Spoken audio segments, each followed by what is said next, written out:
দশম প্রতিষ্ঠা বার্ষিকী পালন করল NRB bank.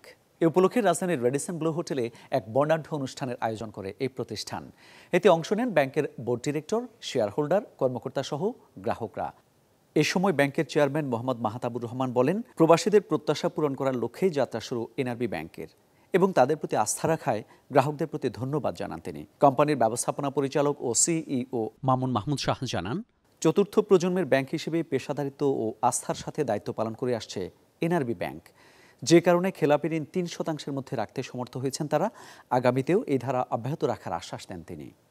The bank also has several ongoing projects such as distribution fees, amount collection, tax return automation, and credit card EMI processing to further enhance its digital offering and meet customer expectations. NRB Bank managed its portfolio successfully and ended the year 2022 with an NPL ratio of only 3.22.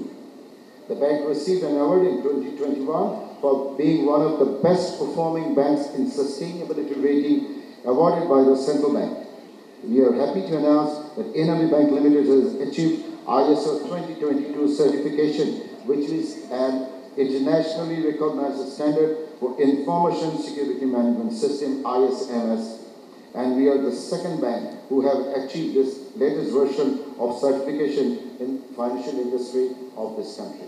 এই ব্যাংকের যাত্রা শুরু থেকে যখন আমাদের মাননীয় প্রধানমন্ত্রীর কাছে আমাদের প্রবাসীদের একটা আশা এবং আকাঙ্ক্ষা ছিল যে প্রবাসীদেরকে বাংলাদেশে যে ইকোনমিক ডেভেলপমেন্টে বা বাংলাদেশিদের প্রবাসীদের অনেক অবদান রয়েছে এবং ফাইন্যান্সিয়াল সেক্টরে প্রবাসীদেরকে ইনক্লুড করার জন্য ব্যাংকের করার উদ্দেশ্যটা ছিল যে আমরা আমাদের মাটির টানে আমাদের বাংলাদেশে আমরা কিছু ইনভেস্টমেন্ট করব এবং মানুষকে সহজ সুযোগ সুবিধা দেওয়া এবং সবচেয়ে বড় জিনিস হচ্ছে আপনারা আমাদের উপরে যে আস্থাটা রেখেছে সেটাই আমাদের সবচেয়ে বড় প্রাপ্য।